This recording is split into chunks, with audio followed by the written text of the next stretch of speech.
This jokes, man. I'm not listening to this bullshit, man. Yo, Cole gotta cut it out. Yo, Cole, this better not be the final version. Yo, Cole, your whole career, nigga, is called. Yo, it's still not too late to delete this shit too. Take this one down too, bro. You gotta change a couple lines talking about the best alive and what you hear now is work. What the fuck are you talking about? What makes an artist great? What is the criteria that we set to determine whether or not they are one of the top artists within their genre?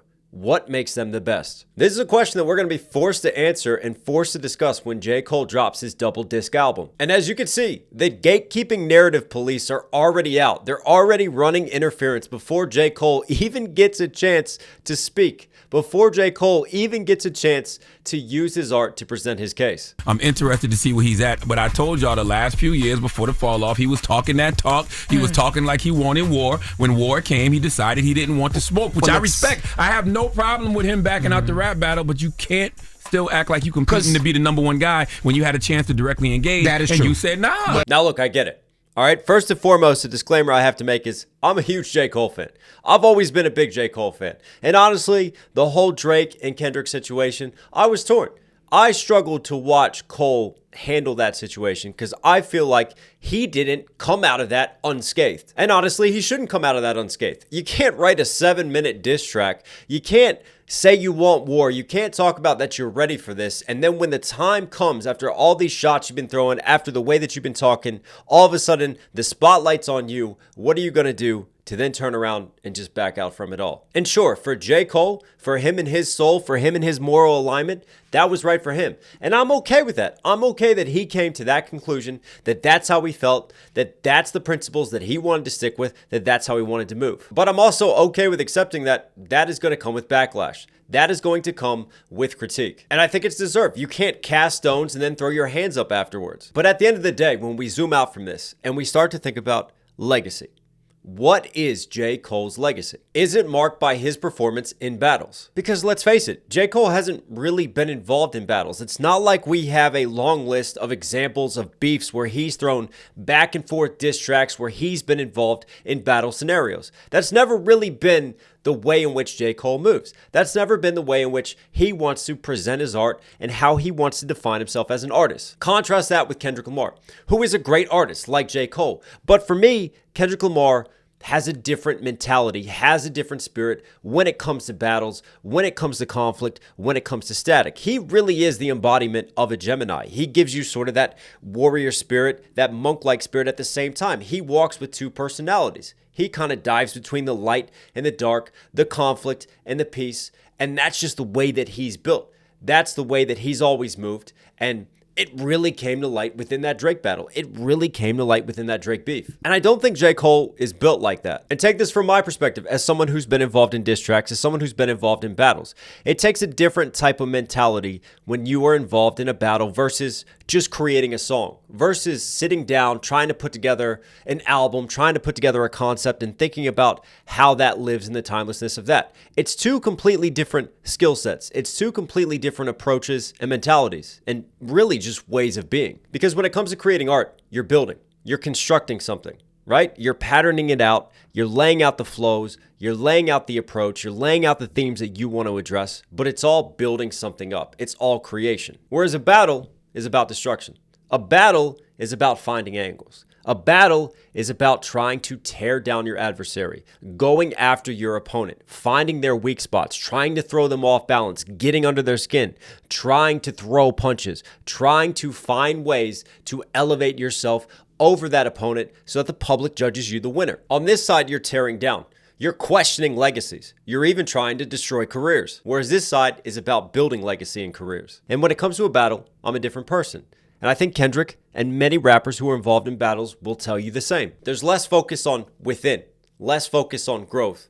It's more about outward destruction. And if you look at J. Cole, all the years, the countless interviews that we've had, all the times that he's talked about his art, all the times that he's talked about the way that he moves, I don't think that he is constructed and his personality is built for the battle rap arena.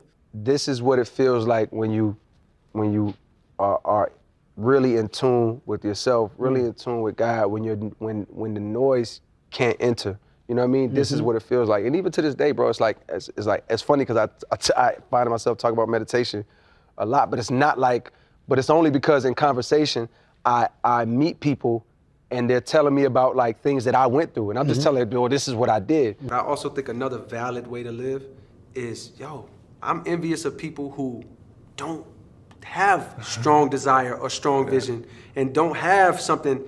They live a peaceful life and an enjoyable life, and it's like, yo, I go to work, I like my job, I like my salary, I'm not trying stupid rich, but I love my family, I come home, life is amazing. Simple. This is a man who wants peace. This is a man who wants meditation and self-reflection. This is a man who loves hip-hop and just wants to grow. But hip-hop is competitive.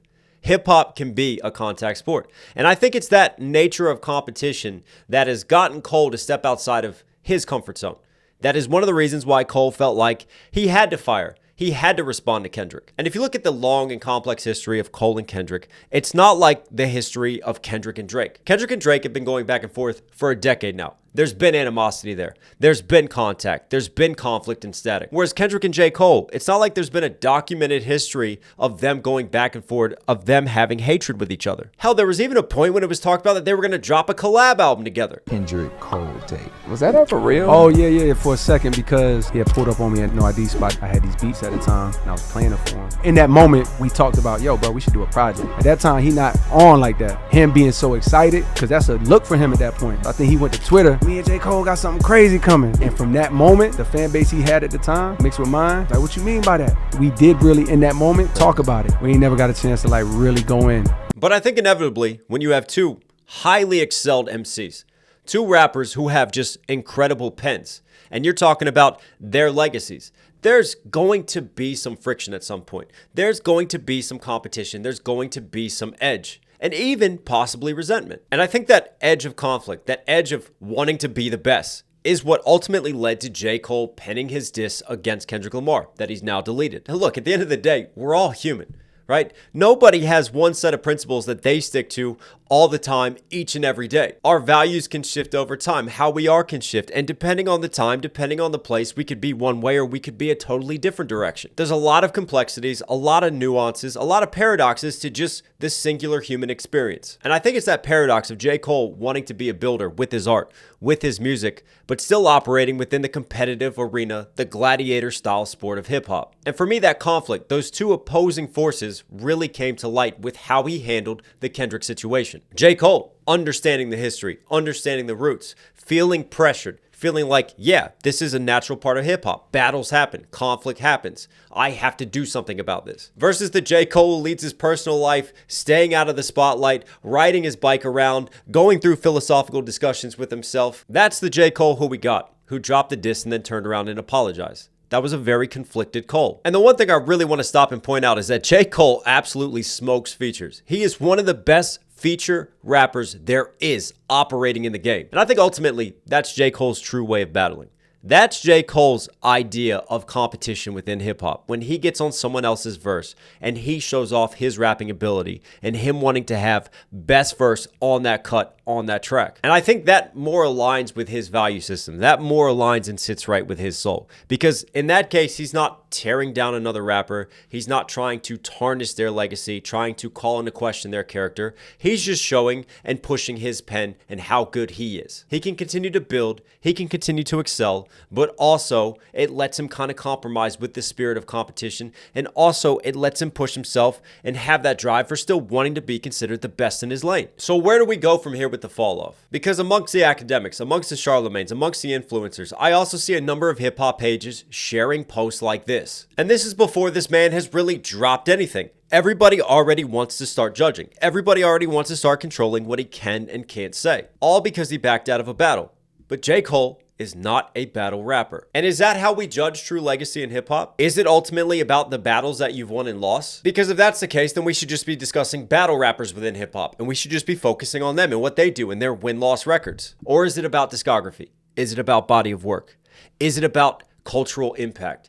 Is it about skill with the penmanship and the art of emceeing? Because when it comes to rhyme writing, when it comes to storytelling, when it comes to flows, when it comes to lyrical ability, you can't tell me that J. Cole isn't one of the best. And if we want to talk about legacy, let's talk about the impact that Cole has had while not really having major label support, while being essentially independent and in control of his own masters. Because I believe this to have happened a while ago. Could have. And if this happened a while ago, then you chalk up some of Cole's, you add some of his success to him as an independent venture move, and I think it changes the scale a lot on the Kendrick, Drake, Cole argument.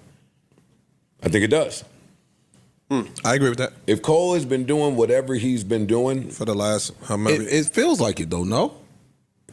yeah, It feels but like it- it's looked. but it's been unsaid. It does. If you It look at looks the like he albums, don't really they've have been no coming direction. up. They That's haven't been true. saying Rock Nation for a minute. Because if that's the case, then that's incredible, the impact that he still has and the conversations that he's still in today. But I digress. The real conversation I want to have here is J. Cole saying that he's the best. And people going, no, he's not allowed to say that anymore. He's not allowed to flex. And I ask why? Because his personal decision-making aside, the way that he moved in the Drake and Kendrick situation, put that aside.